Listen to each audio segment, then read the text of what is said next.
Good evening to all present. Welcome to Chem Darshan 2022 as we reconnect with yet another esteemed alumnus, our speaker of the day. To say the least, our guest speaker graduated from our alma mater in 2022 and is currently a graduate research assistant pursuing his master's in chemical engineering at the University of Calgary. An exceptional guitarist, he has been the president of our college's music club. He has worked with Open Foam at FOSI IIT Bombay, and he has also interned at Technische Universität Darmstadt. So put your hands together for Mr. Subham Das.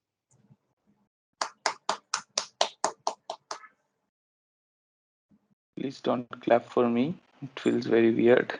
No problem. Hello. So I will talk a little bit about the relevance of research-based degrees in chemical engineering and what career prospects they have in academia, outside academia. So a little bit about me first. I'm a graduate student at U Calgary. I'm pursuing a thesis-based master's here.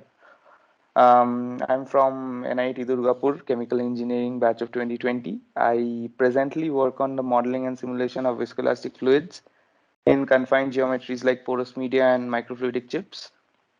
You can see that's on the right, it's my group.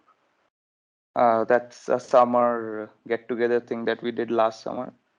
And apart from this work, my primary interests are photography, music, football, and as Shujan said, I was a part of the music club for a long time. Um, so, what are research-based degrees? So, mainly the research-based degrees are a research-based masters or a PhD, and there are also course-based masters which include a thesis. But course-based masters are a little bit different from research-based masters, and like in my curriculum I had to take 4 courses and I had to spend like 1.5 years doing my research and developing something original. And for the PhD it's similar, it's like you have 4 to 5 years to do the same. And for the course based masters it's a little, you need to do a little bit more courses, like maybe 9 to 10 courses, or it differs from place to place. Like in USA it's a bit different, in Canada it's a bit different, in Europe it's a lot different with a thesis. So I will talk mostly about the non-STEM, like the STEM fields, and the non-STEM fields also have a variety of other research degrees which I don't know much about, so I won't talk about it.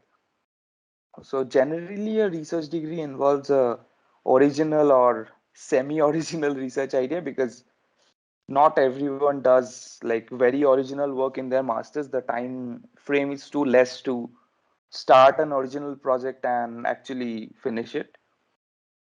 So semi-original research ideas are essentially extension of a previously novel research idea that somebody in your lab did, or something your professor and you, both of you are interested in.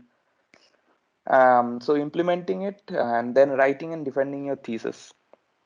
And like you see in this cartoon, writing the thesis is probably the hardest part of these kind of degrees.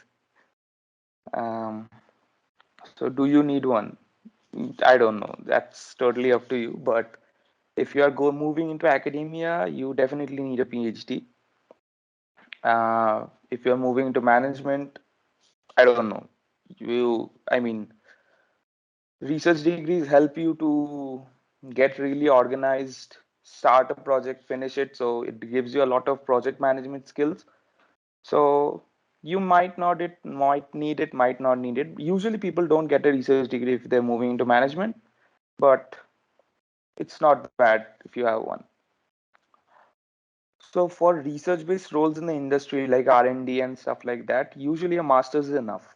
So if you have a research-based master's, you will be eligible for a lot of roles in the industry. But some like some companies ask for a PhD as well. Like if Some fields where they need a PhD is one of the most important field is deep learning and AI fields. Usually they ask for a PhD if you want to get into deep learning and AI related research, and also like physics based simulations, physics based deep learning simulations and stuff like that. And most importantly, if you're not sure about if you need a research degree or if you want to like do research for next 2 to 5 years, please try working as a research intern first. And that does not mean the summer research intern for 2 months. Try working for a bit longer. Then you'll actually understand how it is to balance your courses and research together. Because when we do it in summer, usually we don't have any courses. We only focus on the research for 2 months. But in reality, it's a bit different than that if you are pursuing a degree. And you can also like try applying for the posts of junior research fellows in the IITs, IASC, uh, ISERs. Those are really good opportunities to get exposure to proper research and not just the summer intern research stuff, so that you can take an informed decision on what you want to do after you graduate your undergrads. And yeah, the plans, as you can see in this comic, the plans keep changing. So it's okay if you're not very sure and still jump into one. But from my point of view, I think if you are not sure and you're going to a PhD, it's better to get a master's first, where you get some proper exposure to research, or like work as a junior research fellow or research assistant at a university, and then jump into the PhD. So career prospects in after you have a research-based degree in which are not very well known. So most important roles are like most well-known role after you get a research-based degree is the R&D roles, which are like experimentalists and theorists like me. I am a theorist. I don't do experiments. So though like R&D roles in companies are the traditional careers for graduate degree holders.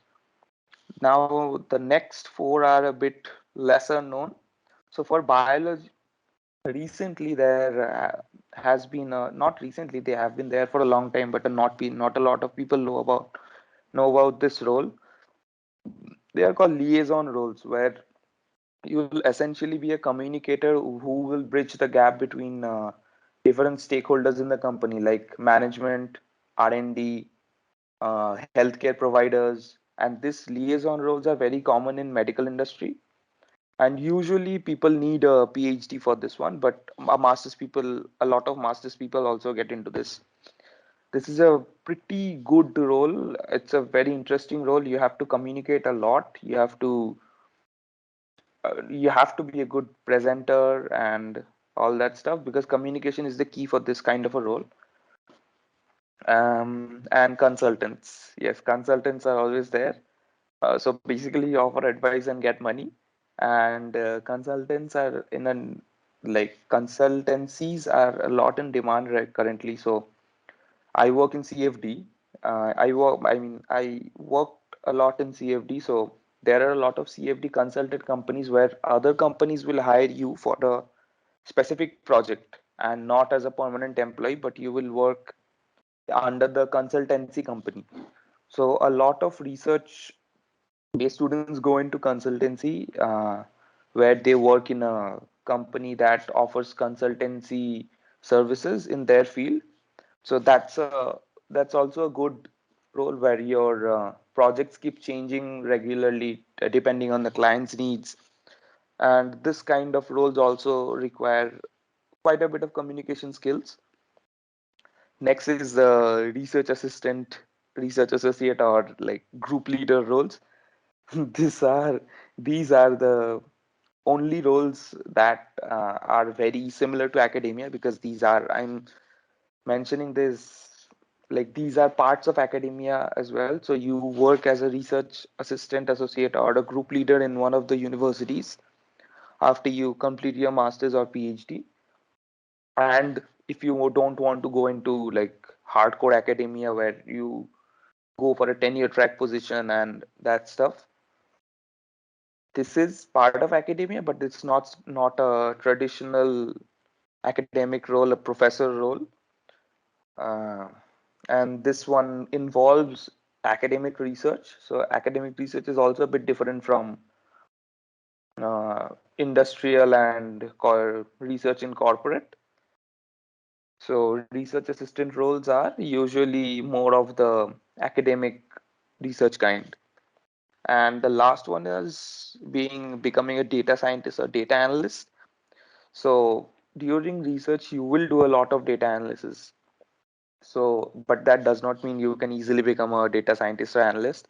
You might have to take a few other courses on like how to properly use data analysis, but a lot of people don't know that.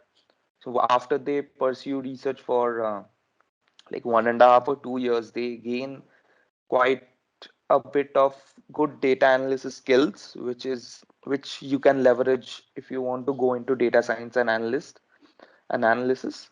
And these are also pretty well paying jobs. But after your degree, you might need to do a few other courses, or you need to do work a little more before switching into this role. And I know a lot of people who actually switched from uh, hardcore like chemical engineering research to data science. So it's not very easy, but it's pretty doable, especially if you don't want to do a traditional R&D role or go into academia or something like that. So why did I choose a thesis-based masters? This is also a very common question among the researchers. Why did I get into this? So, and I have also asked myself quite a few times when my research does not go like I planned. So I wanted my motivation for doing a thesis-based masters was to get to know academia a little better before the PhD, because PhD was a 5 year commitment, and at least a 5 year commitment, which I wanted to I wanted to commit to it after I was completely sure. And I think I know a lot more about academia and PhD now. That made me lose a lot of sleep, but I also gained a lot of intellectual stimulation. I had really great talks with a lot of people. I worked on very important, like very interesting problems. So yes, I think why I wanted to do a master's, that part is done, and I graduate in a few months. So I'm not really sure what I'll do after this, but I'm figuring it out as I go. And currently, I'm writing my thesis and also working on the last part of my project where I intend to turn it into another publication. And so that was mostly all that I had to say about research-based degrees. And you can ask me anything other than stuff like what should you do, because I don't know that. And you can ask me about my research. We theorists really rarely get to talk about it. And if you have any questions later, if you can contact me on LinkedIn, or you can also drop me a mail at this mail ID. Um, that's all from my side. I'll be open to anything you guys ask. Thank you. Yeah, you can ask me anything about like research here and research that I did in India and how they were different and how I I think managed Shubham, to that point this you kind of highlight stuff. that the what is Yeah. the difference in between two countries is in the perspective of research environment, research facility, and So basically, I don't think there's a lot of difference between uh, conducting research here or conducting research in India. Yeah, there are a lot of more facilities available here, which is not available in India, or it's like you have to work a bit harder to get those, and also the exposure, I will say it's greater here, definitely. Like getting to know other people and collaborating with international collaborators. I mean, I have not done it in my undergrad. I'm sure it can be done, but I haven't done that in my undergrad. But I did it quite a bit after I graduated when I was working with uh, the mathematical modeling and analysis group of TU Darmstadt Yeah. and so on and so forth. So, yeah, that was all I had to say. And Okay. I think this was supposed to be an interactive session, so you guys can ask me stuff. I think juniors should ask. Acha Shubham, one more query I have that Yes, uh, uh, you see that the mostly in our department or the maximum universities I have seen that the okay theoretical work is going on at the same time the experimental work for the validation.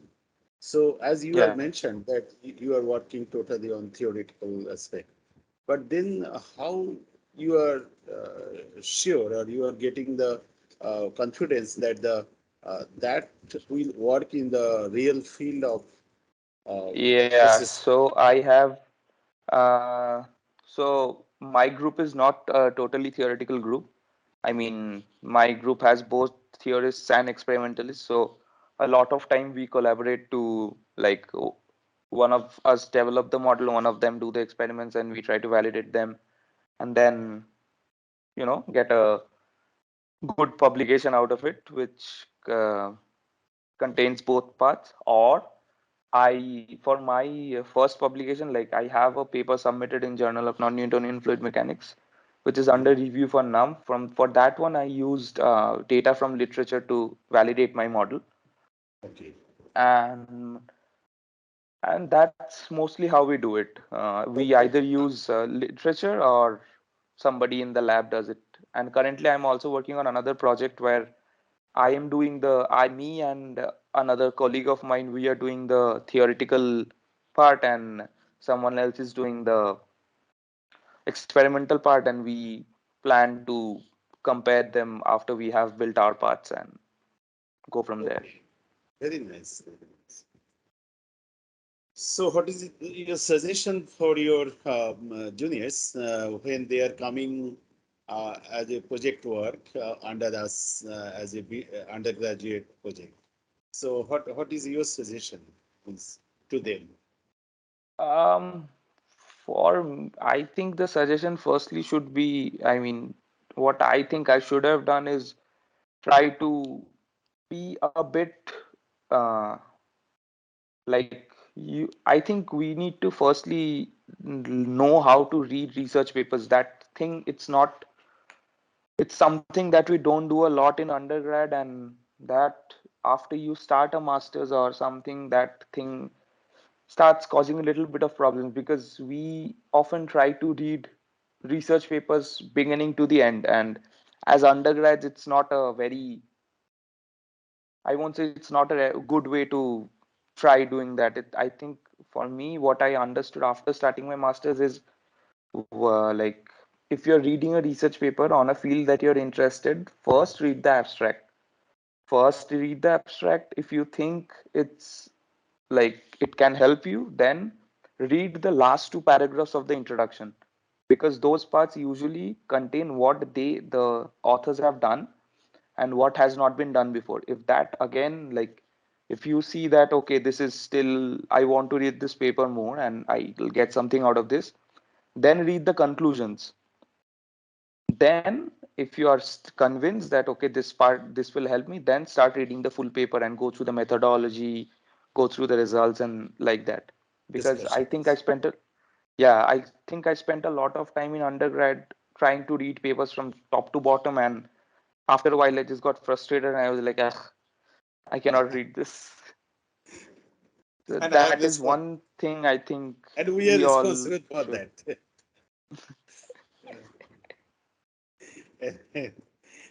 Ajay, another thing is that you see that you know that undergrads they are coming in a group.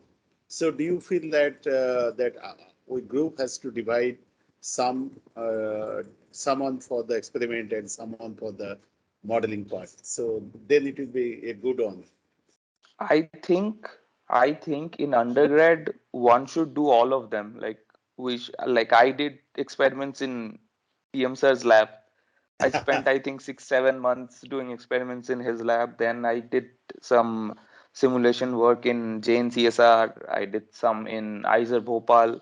Yeah. So I had a pretty good understanding of what I wanted to do. But for undergrads, I think yes, like when you're starting out, you should try out both of them and then sort of think about what you want to do. Yes, yes. And what is your suggestion that from which semester they should start the project work?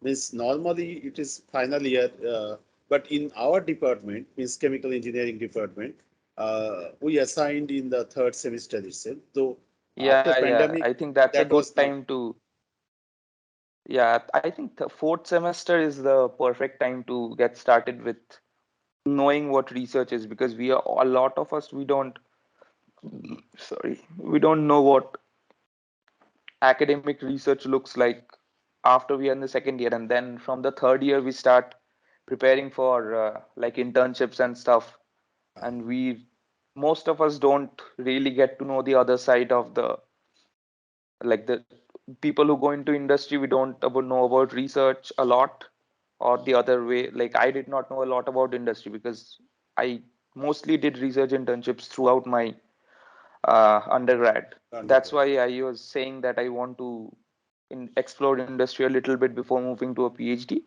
Mhm. So I think the fourth, like working on a small project from the fourth semester, or is a good way to get to know what you can do in this field. Thank you, Shubham. I think your junior brothers and sisters will ask you something. And okay, all the best. Thank you, sir. Uh, Sumda, I have a couple of questions for you, if you don't mind. Sure. Of course, I don't. So, the first question that I would like to ask is that you have undergone a lot of research internships during your 4 years at NIT Durgapur. Yeah. So, we have a lot of second years and first years who are present here and who would like to undergo a lot of research internships like you. So, what would be your general advice to them on how to find research internships and how to So get an first offer years letter for don't do research anything. internship? First years don't do research internships. First year is not a time for No, like I mean, tearing your hair out over a research problem. But I'm yeah, if asking, you're a keeping in second mind they year, will be going to second year soon. I yeah, mean, yeah, yeah. Yeah. So I think what I did was, so I faced quite a bit of problems while like looking for research internships when I was in my second year because, well, I did not have a very good CGPA, and in India that causes a bit of, I think not just in India, even if you like male professors outside India, the CGPA it's an important criteria because the professors don't know how else to filter you out of a bunch of other emails. So what I will suggest to people in first year is keep your CGPA high. Somebody told me in my first year you don't need it, but you need it. You definitely need it. Like not high, like a decent 8 point, around 8.5 to 9. That's the best sweet spot. And the most, like the easiest way to, not the easiest, but the most common way to get research internships is mailing professors. Don't send like stock mails. Like don't send the same mail to all the professors in one university's one department. Remember, they are also friends. They will probably laugh about it. So, and also it's true that if you're in the second year of undergrad, it's not possible for you to like have a research uh, field in mind or a research, like what you want to do, you don't know that. So what I will suggest is just first try working in the department. That's the easiest way to get to know what research is done. And even if not in your department, like I worked on CFD, and not a lot of people in our department worked on CFD. So what I think I should have done, which I did not do, I could have just like approached a mechanical department professor, or I know some people from our department work with someone from physics department. So do that stuff where you go to the, like, if you are interested in a field and like it's something that you think can be interesting and you want to work more, just go approach a professor in the university who works on that. Because I think professors are also, they like if undergrads take interest in their subjects. So also you can approach us, if somebody taught you fluid mechanics, you can, and you work more on fluid mechanics, just go approach them that, or take a look at what they have done, like take a look at their research works on their website, or try Google Scholar. So the first thing I think you should do is try our department and our university, and simultaneously start mailing people, mailing professors from IITs, ISERs, JNCSR, IISc. A lot of people don't know about JNCSR. JNCSR is a really good research institute. They are not very famous, but they have a lot of good research facilities, and the professors there are like, they are really good. They do very good research there. I think I worked there for 2 months. I did not do much of good research, but I met a lot of people who were doing that. So you can mail people from JNCSR and ISC, that kind of stuff. And also there are a lot of research programs which you can apply to Spark, Search, this and that. So Also, you Bhaiya, need one to do thing, research before you do research. Bhaiya, one more Yeah, thing that I would like to ask you, that about the requirement of GRE or TOEFL for going to study masters or PhD in yeah. foreign universities. How far is it required, and how much importance does cracking GRE or TOEFL have? So technically, we should not need TOEFL because the mode of instruction in our university is English. We all understand English, we all speak English, we all write English, we all study in English. Uh, but TOEFL is mainly required to ensure that you are fluent enough in English to continue studies at a foreign university. And usually we need TOEFL for every foreign university, TOEFL or IELTS. So, and but GRE is a little bit of a dicey thing. So I gave GRE, but but I did not need it. Like for Canadian universities, if you are pursuing a master's or PhD, they don't ask for a GRE usually. But there might be a professor you mail and then he's like, okay, what is your GRE score? So that might happen, but that's unlikely. Usually you don't need GRE in Canada, but in USA, there are a lot of universities which still ask for GRE, and I think a lot of them waived the GRE requirement during COVID. I don't know if it's back. So if you want to do a PhD or masters in US, yes, most probably you'll need a GRE. But before giving the GRE, what I suggest you do is go to the university's website where you want to apply, check if they need GRE or not. If they do, then give GRE. Otherwise, it's, I mean, GRE, it's not a very important thing. But TOEFL is important. TOEFL you'll have to give, but TOEFL is easy. It's easier than GRE. Thank And you, Bhaiya. it's not like you give TOEFL and then only you can mail professors or apply. Um, you can also mail professors, get like talk to them, and then if they are like, if their university asks for a TOEFL scores, then you give TOEFL and apply. That also works. It's not like TOEFL is a qualifying exam for applying outside. It's just done to know if you are fluent in English for the, it's the graduate department that needs to see that and not the professors. If you are communicating the professor in English only, so I don't, they don't usually need it at first. Bhaiya, other than GRE or TOEFL, I mean, I have also heard that it requires to keep a good CV or a resume to apply to foreign universities. So, what are your suggestions to build a perfect resume or a near perfect resume while There is sending an nothing called a application to? near perfect resume. So what I did was I did an internship during my second year. I mean, second year summer. I did one during my third year summer. Usually that should be enough.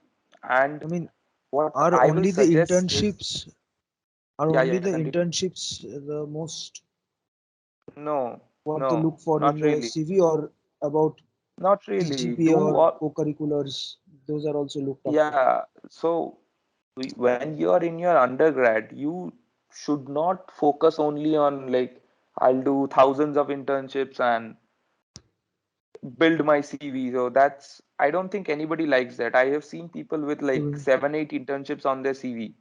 I thought, okay, what the hell was this guy doing the rest of the time? Like he did not have any time doing anything else. So get into clubs, do what you like, explore.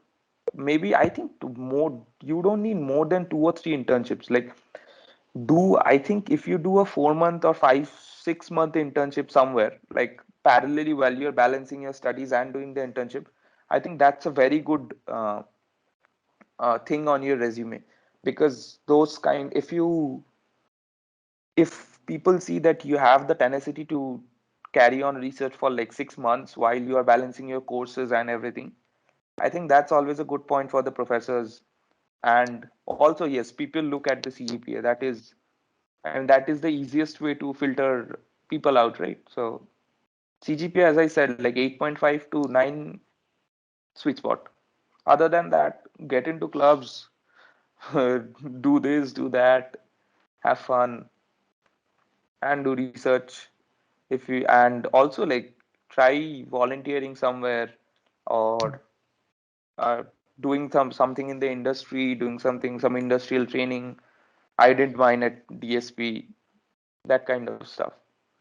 I mean, undergrad is a lot about, I think, trying things out and then deciding what's best for you. You won't know what is best for you until you try everything out. It's more about exploring and finding out what I, suits yes, your I think personality. so, That's because what you're like I suggesting. said, if you have 7, 8 internships on your resume and like the professor sees that you did 8 internships but on like 8 very different fields, yeah, that's not bad, but like you explored a lot of areas, but you should also do other stuff than internships, right? There is more to life than that. Like three, four, I don't think you need more than 3, 4 internships to impress anybody. And the best way to impress anybody is getting a publication. If you can get one publication in undergrad, that's a big thing. I worked with like my work with TM sir was turned into a publication thanks to Uttarini, and we had a, like TM sir had a PhD student called Uttarini. She helped us a lot, and we eventually turned what we did into a publication. And that, a lot of people, like even after coming here, a lot of people are like, oh my god, you have a publication in your bachelor's. So getting to publish something in your bachelor's is, it's like it means that you need know how to quantify the results from your internships. It's good work. So if you can try pushing for a publication whenever you're doing an internship, and like if you do it for 4 months, I guess you will do something substantial, and then you can talk to the supervisor or the PhD student that can we publish this, and can I be a part of that publication? So that Thank you, Bhaiya. helps. Now, Publications help.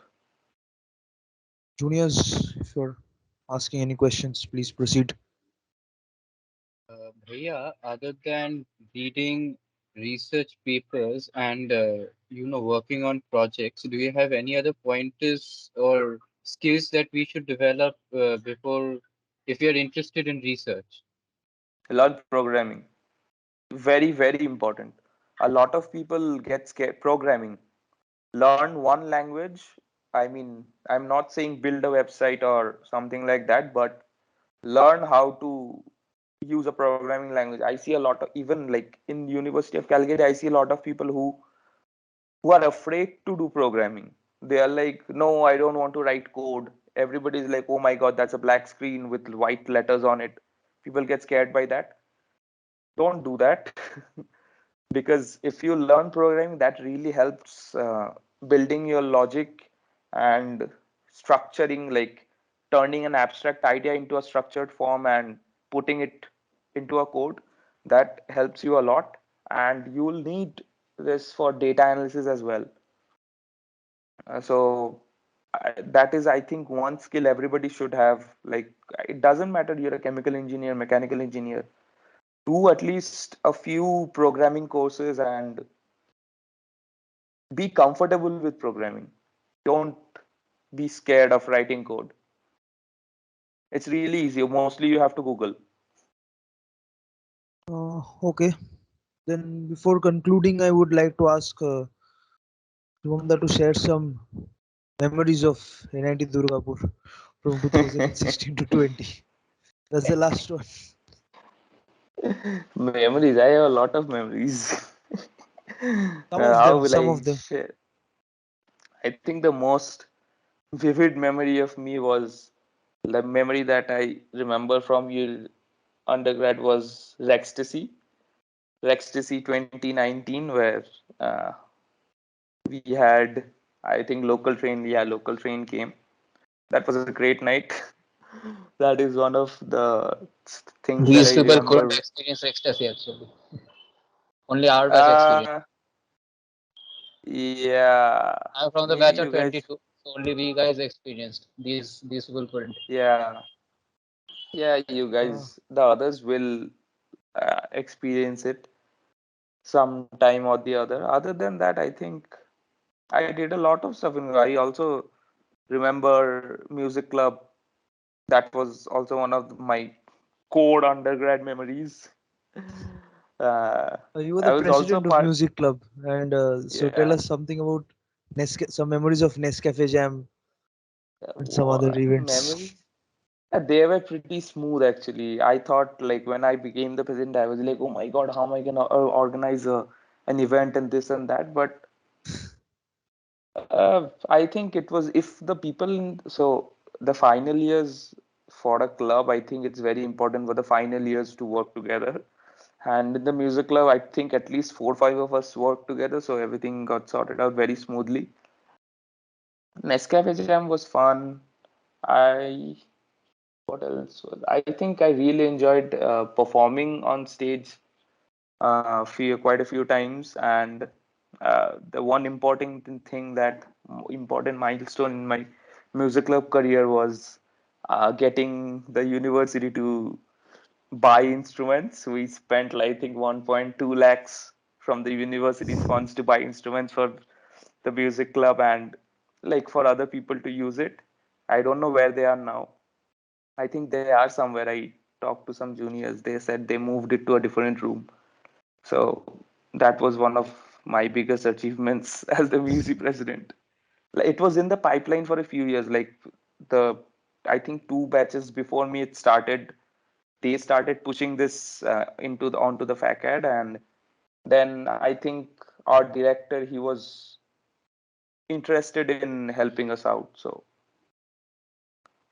ultimately we did it but unfortunately after we did it, after 2 months the college closed due to COVID. But yeah, that is also an important memory, going to Kolkata with our facad and getting a lot of instruments. I think Abhiram sir is here. So good evening, Yes, I sir. see his hand. Uh, Yes. Yeah, am I audible? Yes, Yes, sir. sir. So, Subham, it is very good to see you. Uh, Yes, I, sir. I joined little late. I do not know whether this question is already asked to you or not. Generally, our students they have a focused mindset that after BTech through campus they will get an industrial job and join. This is the general trend that is known to most of the students. But Yes, that is what I you knew have as well. yeah, but you have chosen a different path. Okay, so Yeah. going for higher studies, going abroad, and so what are the opportunities after that? Means what are the possibility after doing masters or PhD? So can you please elaborate it to our students, to Uh, your juniors, y- so that they can yeah. get an insight about it?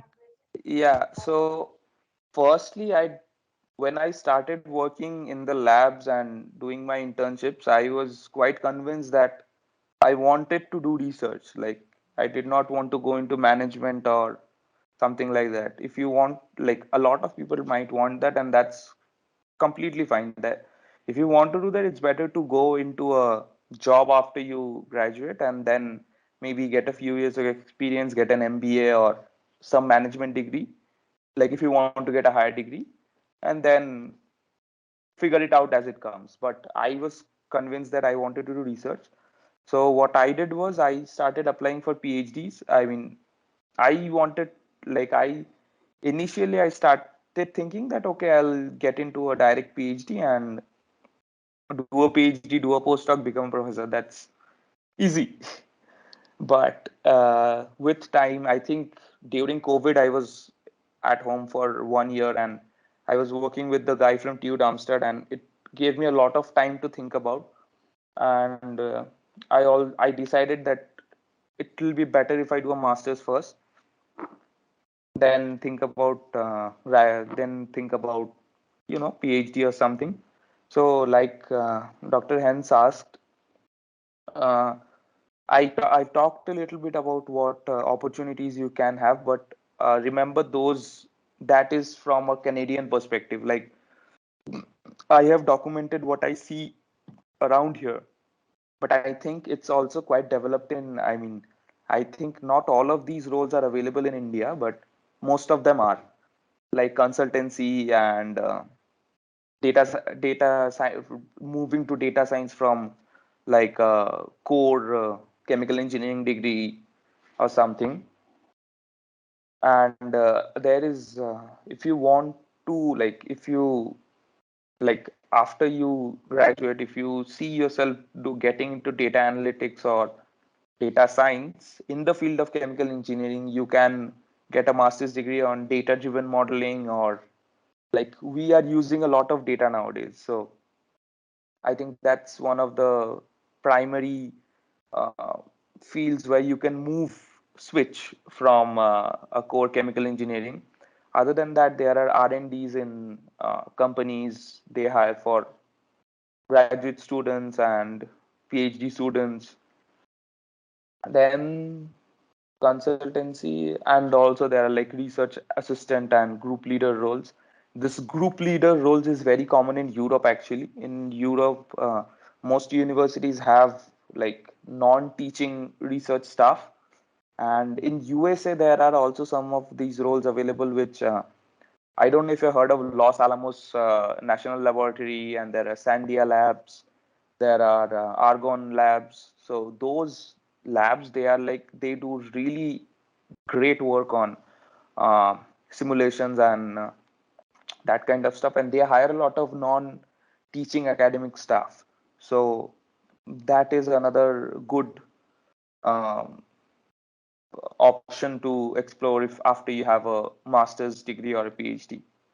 So I won't say there is like there are a lot of opportunities in India, in outside India as well. In India, the problem that I think people face is like there are, I think, a lot of people applying for the same jobs, which and the competition is a bit more than it is here. I think you can get a job more easily here than in India. But otherwise, I don't think there is much difference in the job market because India has a lot of jobs as well. And if you want to go into academia, then do a PhD, get a postdoc, then think about where you want to go. Like you want to settle abroad or go back home into India. That's up to you. Okay, thank you, Shubham. Yes, So, sir. yeah, as you have already highlighted that data science and these things are important. Means it's upcoming.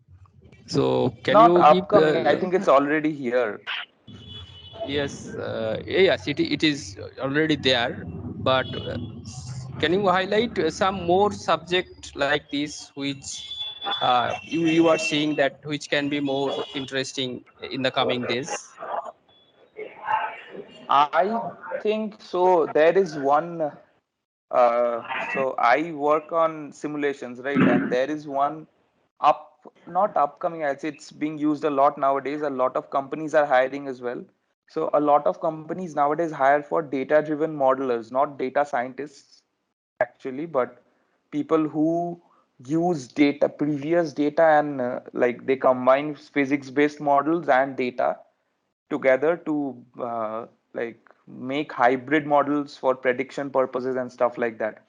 I think that is a very good field. I mean, I find it very interesting. I have ventured into it a little bit, but not much because my field, I mean, I can do that, but I don't have much time to, explore another new field now because I'm close to finishing my thesis.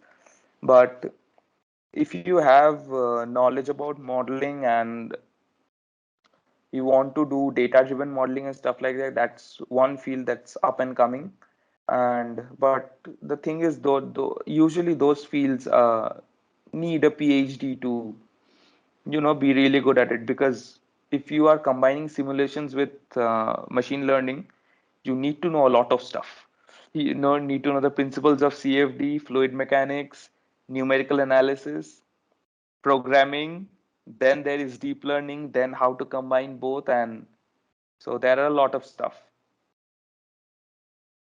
But in general, I think the easier ones to, like, the traditional paths are like getting into the university, not university, sorry, industrial R&D, where you work on developing their products or technologies. And then there is academic roles like teaching a research assistant or group leaders. Then there are consultants, there are medical liaisons. So this liaison thing is more common in medical industry, where you become a communicator. But I have also seen people do it who act as a gap bridge between the uh, people who invest and the people who develop the products. So if you have a good understanding of the product and you can explain it to general people, those kind of jobs are also a good they are pretty well paying jobs after you graduate with the masters, because after you graduate with the masters, you know significantly more than a normal person, like an undergrad or somebody who worked in a different field.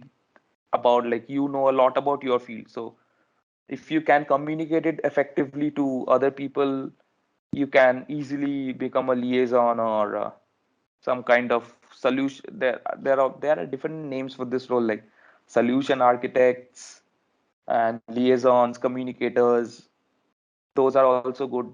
Like those are also interesting opportunities one can do, like get into after getting a research based degree.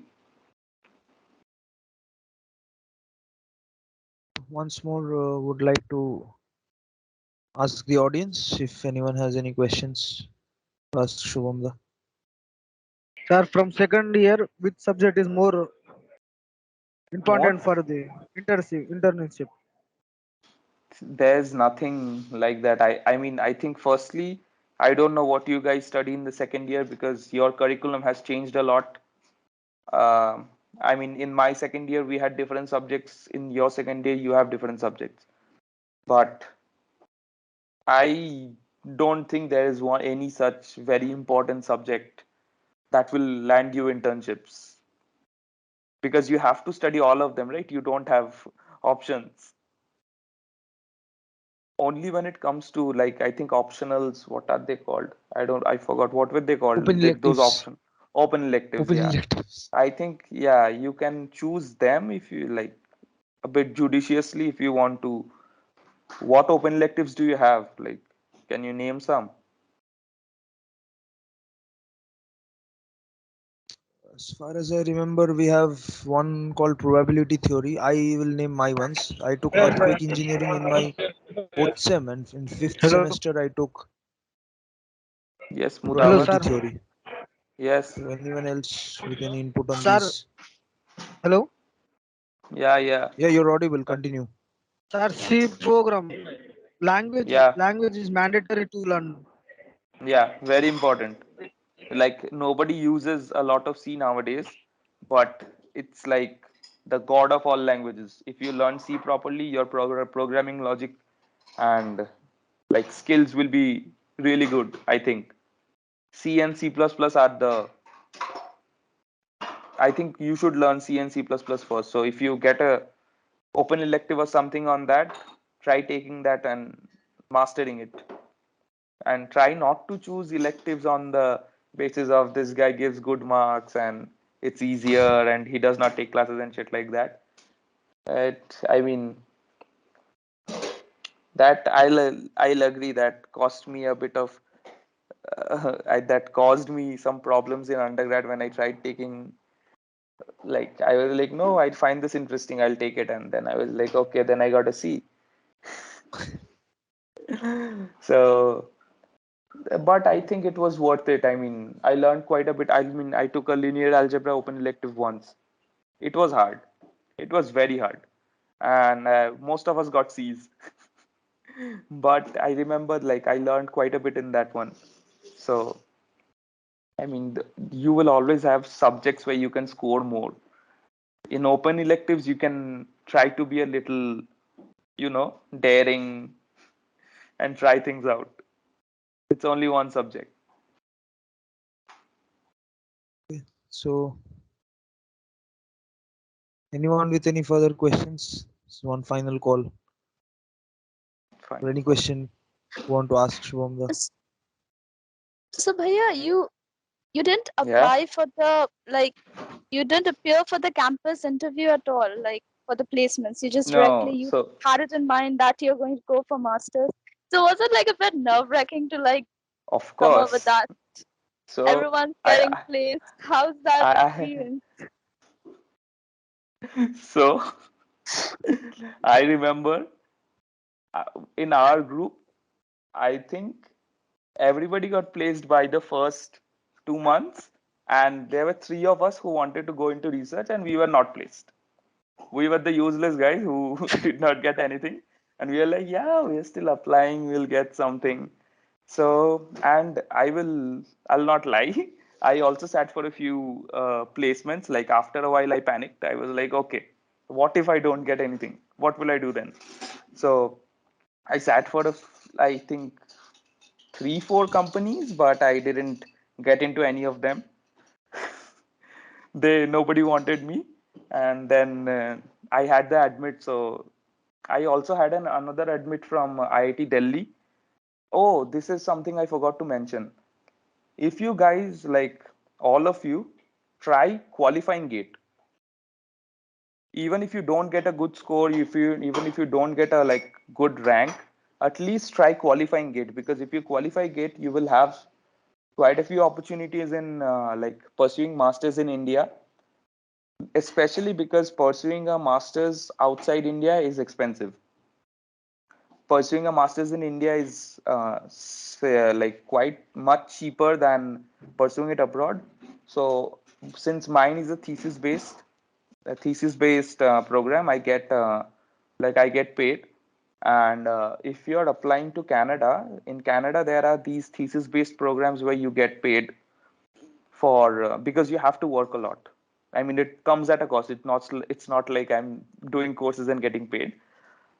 Since I have to do a lot of research, I get paid. And if you are applying to Canada for masters, there are thesis-based programs which pay you.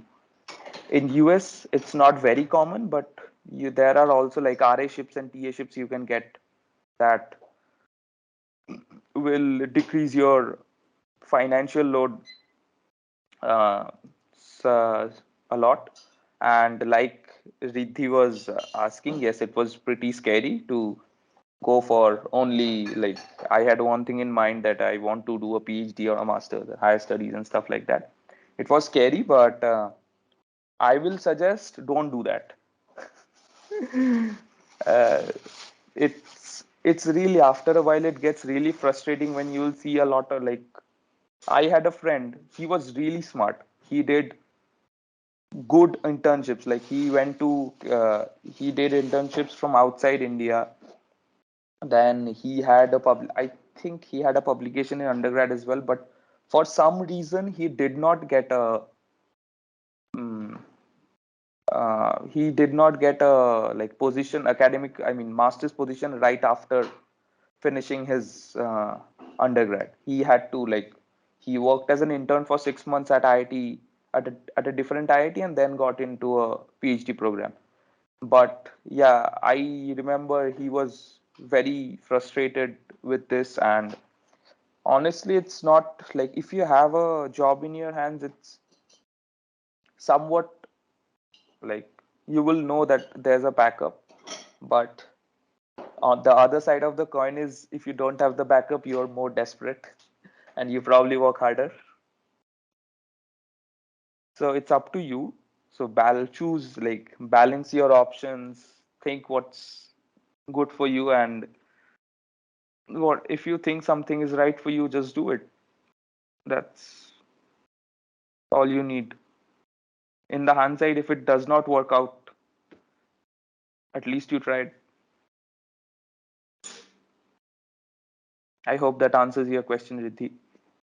Yes, yes, it does, Bhaiya. And another thing, like you had it in mind that you're going to go abroad, like it was there, or was it a Yeah, I had it in mind. I wanted to go abroad because in undergrad, well, to be honest, in undergrad, I did not do a foreign internship. The only one I did was after I graduated. The one where like when I worked at TU Darmstadt, that was after like this pandemic happened, I graduated and I was like I had a lot of free time in my hands, and then I got to do something with a university that's not in India. Otherwise, the research that I did in India, I was not very satisfied with it. Like I said, I see a lot of like I saw a lot of people doing good research in JNCSR, but I did not do it because I don't know, because maybe I was stupid and my supervisor did not care enough to push me into a proper research project. So I was pretty disillusioned with Indian research. But after coming in and spending like 1.5 years here, I feel there's not much difference. Everybody is doing the same thing. Like in Canada, abroad you have more facilities, more exposure. In India, it's a like in India you'll have to work a bit hard to get the same thing. That's the only difference. So I worked hard to come outside, and now I can take the easy way. It's a bit easier for me to do stuff. right? Right. Thank you, Bhaiya.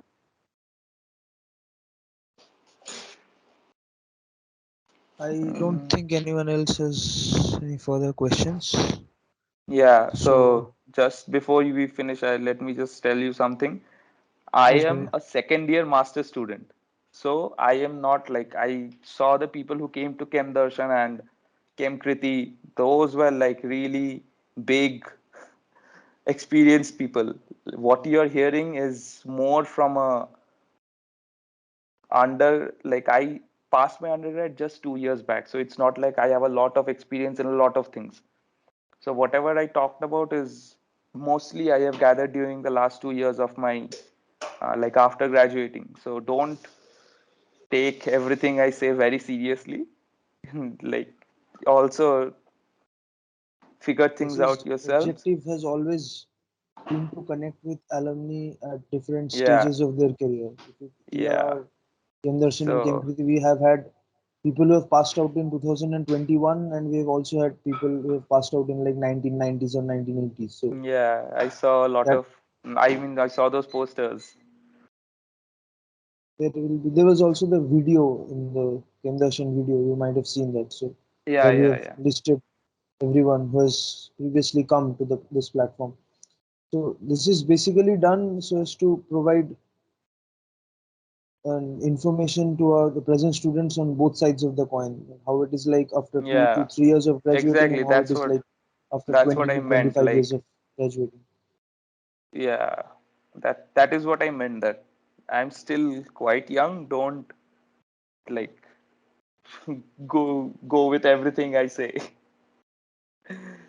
But I what like you can just follow my suggestions a little bit, because I think if I would have done that when, like, if I would have known these stuff when I was an undergrad, that would have helped me more. And I can send you the PPT if you want. So that would be helpful. Okay. And participants, if you have any further questions to ask, you can connect to Bhaiya on LinkedIn and Yeah. also contact him via mail, as he mentioned. So thank you for your time, and thank you, Bhaiya. Hope you enjoyed being here. Yeah. Thank you, Chess, for like giving me this opportunity. I never thought I'll be presenting this kind of stuff when I was in second year of my masters. So thank you for contacting me. Jess It will hope to was stay great. connected to you in future as well. So thank you. Cool. Thank you, Bhaiya. Okay, I'll leave. Bye, guys. Bye, Bhaiya. Bye.